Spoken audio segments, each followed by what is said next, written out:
bentornati ad un nuovo video. Io sono Druci Alba e oggi ho deciso di fare un tag. Non ho scritto io questo tag, ma è stato inventato da...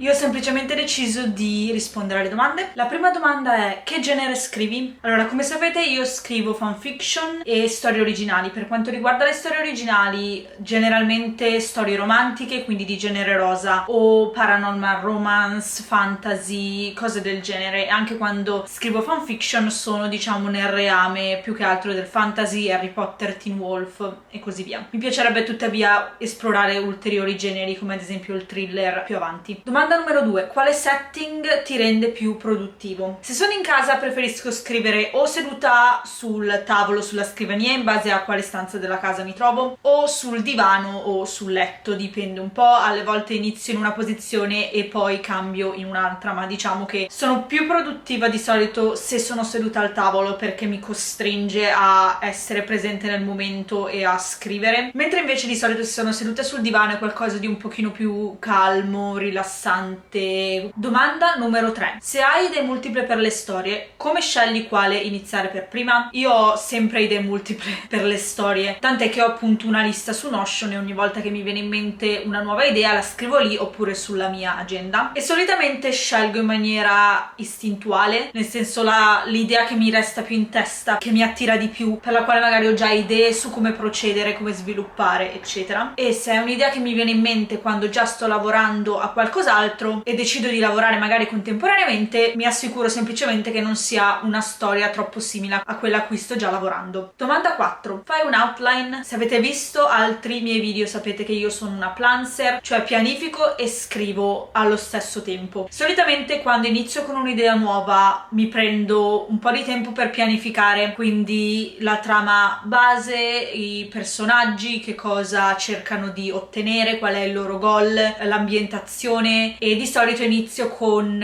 le scene, quindi io di solito pianifico scena per scena, e una volta che sono arrivata ad avere un buon numero di scene o le idee chiare, di solito arriva un momento in cui ho bisogno di iniziare a scrivere per rendermi conto di come funzioni la storia in pratica. Quindi ad esempio con Progetto Fantasmi, che è il progetto che ho portato al NaNoWriMo 2020, ho fatto un mese durante il Preptober, un mese qualche giorno di pianificazione in cui ho pianificato più o meno il primo atto della storia, quindi saranno stati i primi 5-10 capitoli. No, all'epoca e ancora adesso non erano esattamente divisi in capitoli, erano più scene. Avevo una decina di scene in cui sapevo sicuro che cosa accadeva e poi avevo delle idee un po' sparse su quello che sarebbe accaduto nel resto della storia. Quando poi ho scritto durante il NaNoWriMo, ho scritto l'intero mese di novembre, ma c'erano sempre dei momenti in cui arrivavo e mi rendevo conto di dovermi fermare, riprendere in mano l'outline e pianificare un pochino di più per poi riprendere a scrivere. Quindi il mio procedimento alterna pianificazione e scrittura, vanno un po' di pari passo. Domanda numero 5: inizi la tua prima stesura con carta e penna, una macchina da scrivere o il computer? Allora, io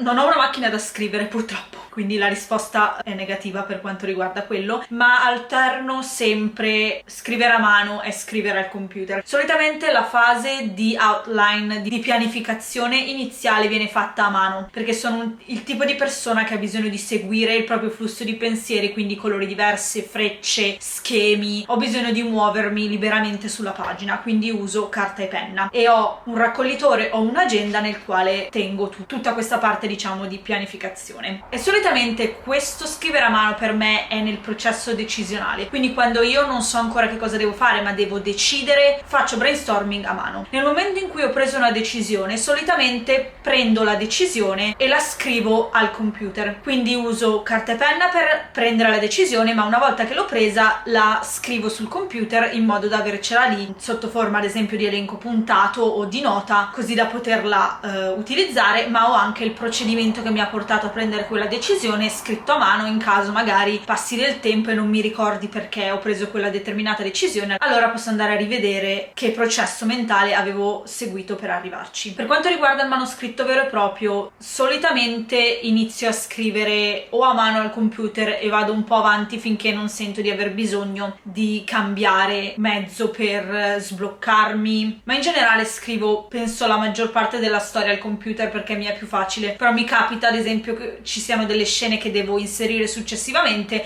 allora mi trovo meglio a scrivere la scena da sola su un foglio e poi ricopiarla piuttosto che piazzarla nel bel mezzo di un documento già scritto. Domanda 6. Come fai a superare il blocco dello scrittore? Allora, se siete interessati a questo argomento c'è un intero video, lo metterò qua sopra nelle schede, sull'argomento. In generale per me si tratta di appunto fermarmi, tornare indietro a guardare la pianificazione, l'outline e la progettazione e così via, o prendere una pausa e non guardare il progetto per un po', dipende ovviamente da quale problema mi sta bloccando. Il primo passo è sempre identificare cosa di preciso ci blocchi. È un problema di trama, allora vado indietro a rivedere. È un problema che non mi piace questa scena, allora magari provo a scriverla diversamente e così via. Domanda numero 7. Formatti il tuo progetto all'inizio o alla fine? Allora, io non avendo mai pubblicato niente non mi sono mai trovata a dover fare una formattazione come quella di un libro. Mi sono trovata a dover formattare capitoli da pubblicare online su Wattpad o FP, e in genere quelli, visto che pubblichi un capitolo alla volta, la formattazione viene fatta un capitolo alla volta nel momento in cui lo stai pubblicando. Quindi la mia risposta, anche per un progetto che poi dovrebbe diventare un libro, mi preoccuperei della formattazione alla fine. All'inizio sistemerei giusto il carattere, le dimensioni, i rientri dei paragrafi, cose del genere che comunque Scriven era già impostati, quindi non mi preoccuperei di fare la vera e propria formattazione fino alla fine, perché penso che mi si sballerebbe nel corso dell'opera. Domanda numero 8. Editi man mano o quando finisci con la prima stesura? Allora, per anni io editavo man mano ed è il motivo per il quale ci ho messo sempre secoli a finire qualsiasi storia io abbia mai iniziato. Da quando ho iniziato a fare il NaNoWriMo, questa cosa si è un po', grazie al cielo, alleggerita, nel senso che, come ho detto, arriva sempre il momento in cui mi blocco e devo tornare indietro a editare, però in linea generale riesco ad andare avanti e a non fare un editing pesante di tutta la storia fino alla fine. Detto questo, il mio problema è quando mi rendo conto che c'è qualcosa che non va, perché se non torno indietro a leggere e non sono consapevole degli errori, allora non è un problema, non mi viene voglia di andare indietro a correggere. Ma nel momento in cui sto tornando indietro per qualsiasi motivo e noto che c'è un problema,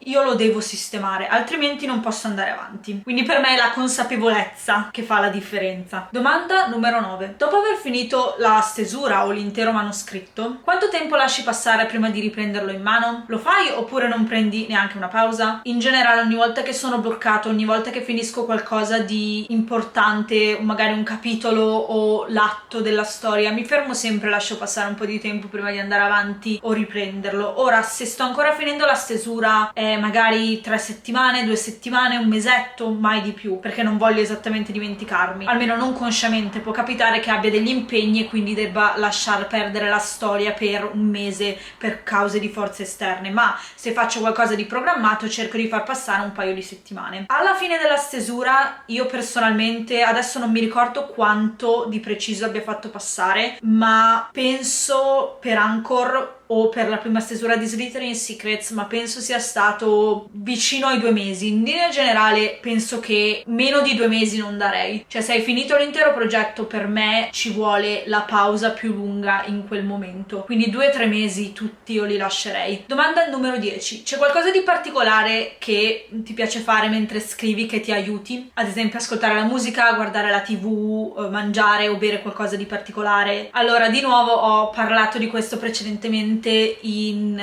alcuni video. Io ho bisogno di video ASMR, amo particolarmente quelli ambientati ad Hogwarts, quindi non lo so, Sala Comune Serpeverde, Sala Grande durante la cena, Hogsmeade, ma anche cose stagionali tipo serata autunnale con camino scoppiettante, cose del genere. Se siete interessati ho una playlist qua sul canale che uso e che racchiude tutti i video ambience che amo e che ho trovato qui su YouTube. Per quanto riguarda la TV, mi piace molto guardare le serie TV quando devo pianificare, quindi sono lì col mio raccoglitore, sto facendo brainstorming e in sottofondo ho un episodio di qualcosa. Se sto scrivendo, allora no, solo i video o ogni tanto la musica, ma niente TV. Per quanto riguarda il drink, solitamente qualcosa di caldo come il tè con latte o l'orzo o il caffè, dipende da quanto sono stanca, e magari qualcosa di dolce come snack, di cioccolatoso. Se invece estate, solitamente il tè freddo, freddo o acqua normale, ma solitamente tè freddo. Domanda numero 11. Programmi le tue sessioni di scrittura? E qui, se avete visto i miei video, sapete che la risposta è sì, perché sono assolutamente tremenda a mettermi lì e scrivere. Cioè, se non mi preparo mentalmente, riesco a fare qualcosa di spontaneo una volta al mese forse, per il resto lo devo programmare, perché altrimenti continuo a procrastinare e a rimandare. Quindi sì, le metto proprio nel calendario. E ho al momento 2 date fisse. Uno è il salotto di scrittura che facciamo su Google Meets ogni giovedì. Ci troviamo in gruppo e scriviamo insieme per un'oretta, un paio d'ore. E i live routine che faccio qui sul canale ogni weekend o sabato o domenica, orario italiano 3-5, orario Regno Unito 2-4, nel quale appunto scrivo con voi per un paio d'ore. Questi sono i miei 2 appuntamenti fissi. Tutto il resto dipende un po' da quando mi viene voglia o da quando ho tempo. Non lo programmo, ho solo questi 2 eventi fissi perché purtroppo sul mio calendario al momento non c'è spazio per qualcosa di più. Domanda numero 12. Hai un goal di parole o capitoli per le tue sessioni? La risposta è dipende. Se è durante periodi tipo il NaNoWriMo o il camp, sì. Per tutto il resto dell'anno, in linea generale, no. Ho solo obiettivi in un certo senso in ore, nel senso che so di avere quelle 4 ore alla settimana da poter dedicare alla scrittura e il mio obiettivo è sfruttarle al meglio. Se mi trovo a scrivere in maniera più spontanea, seguo semplicemente il flusso. Cerco sempre di scrivere minimo un 200-500 parole. Cioè, una volta che mi metto lì a scrivere cerco di andare avanti il più possibile, però in media raramente supero le 500 parole. Sono proprio una scrittrice molto lenta, quindi non mi do particolari obiettivi a meno che sia una cosa da dover fare appunto per più giorni, e se lo faccio in generale faccio obiettivi di numero di parole appunto. Domanda numero 13. Ci sono cose particolari che fai per rendere i tuoi progetti più divertenti? L'unica cosa che faccio penso sia la board di Pinterest, quindi uso Pinterest appunto per raccogliere immagini che mi ispirano per il progetto a volte, e a volte faccio anche playlist su Spotify. Più che altro è ogni volta che ascolto per caso una canzone e mi ricorda il progetto lo aggiungo, non vado attivamente a cercare canzoni perché sennò non inizierei mai a scrivere. Domanda numero 14. Lavori a più progetti contemporaneamente? La risposta ovviamente è sì, ne ho solitamente 2. Cerco di non averne di più perché altrimenti è un suicidio. Al momento sto lavorando a Slytherin Secrets, che come sapete è la mia fanfiction dramione nel fandom di Harry Potter, che è quasi alla fine, si spera.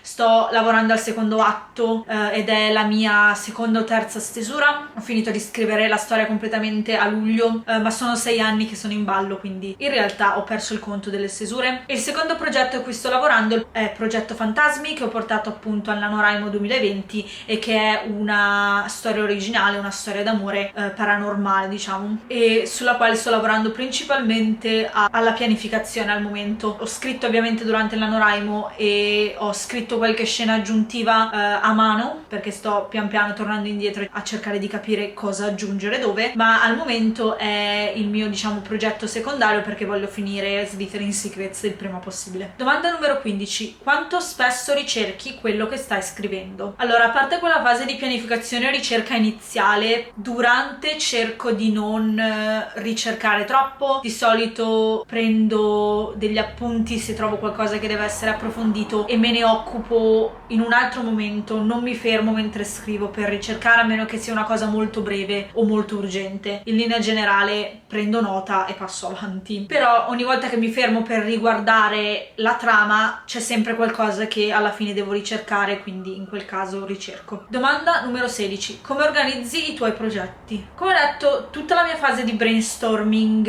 e fase di decisione viene fatta a mano. Per lunghi anni ho usato delle agendine, recentemente ho iniziato ad usare dei raccoglitori perché mi permettono di spostare le pagine, aggiungerne, toglierne e così via, quindi mi sono convertita, e quella è tutta la parte diciamo di brainstorming della trama, delle scene, dei personaggi, ma è tutto strettamente ancora in diciamo fase decisionale. Quando scrivo a mano utilizzo delle agendine, dei quadernini un pochino più grossi nelle quali scrivo tutto, ma sto pensando magari più avanti di spostare anche quello in un raccoglitore, perché di nuovo almeno puoi spostare le scene, cambiare l'ordine eccetera, ma solitamente se sono scritte a mano non ne ho molto bisogno, lo faccio dopo averle ricopiate. Come come programma di scrittura che uso, se mi seguite da un po' sapete che io adoro provare diversi programmi di scrittura. Per lungo tempo ho usato Word, a un certo punto ho usato OpenOffice, anni e anni fa. Per un paio d'anni ho utilizzato Bibisco, che è questo software gratuito, ma c'erano delle cose che non mi piacevano, quindi eventualmente l'ho lasciato perdere. Per un certo periodo ho usato Wavemaker, che è un altro software gratuito, anche lì alcune cose mi piacevano, altre no. Finalmente a novembre mi sono arresa e ho acquistato Scrivener perché era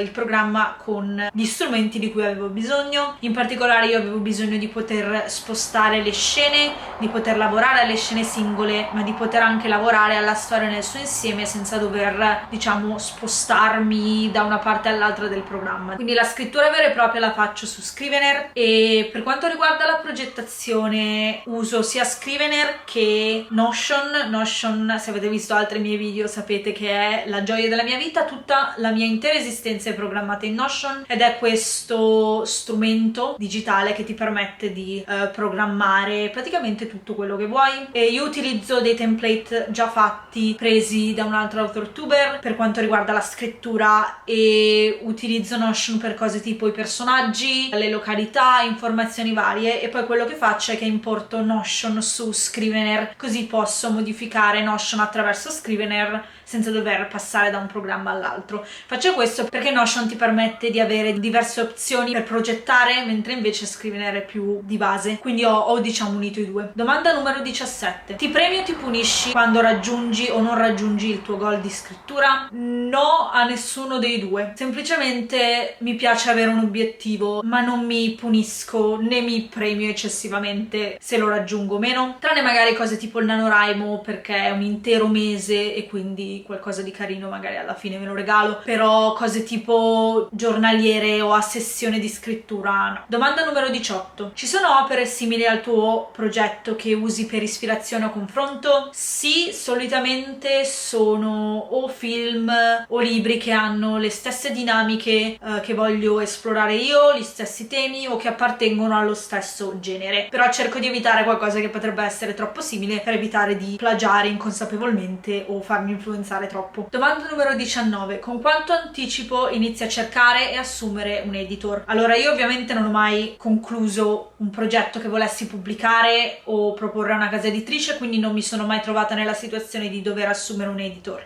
Detto questo, mi è già capitato di fare ricerche, di segnarmi nomi di editor con cui non mi dispiacerebbe lavorare. Detto questo, personalmente, se decidessi di autopubblicare, utilizzerei un editor ovviamente e lo contatterei mesi in anticipo. Cioè, per me, una volta finita la stesura, al momento in cui mi rendo conto di non poter aggiungere niente alla storia, inizierei a contattare un editor e nel frattempo, mentre aspetto una risposta, manderei la storia ai beta reader per avere un primo parere, mentre aspetto che l'editor mi risponda o che mi metta in coda o che arrivi il mio turno e così via, perché secondo me è importante avere pareri sia prima che l'editor intervenga sia dopo. In questo modo avete il tempo per incorporare i suggerimenti dei beta reader o fare un'altra ripassata alla storia mentre appunto aspettate o il vostro turno o che vi rispondano. Personalmente io contatterei l'editor una volta che sono sicura di avere la storia completa e abbia raggiunto il massimo livello che posso dare da sola, perché so che se contattassi troppo presto poi potrei non finire in tempo, ecco. Personalmente invece, se volessi proporre il romanzo a una casa editrice, non penso che assumerei un editor, però manderei sicuramente ai beta reader per avere un parere da lettore, diciamo. Però non penso che spenderei soldi per un editor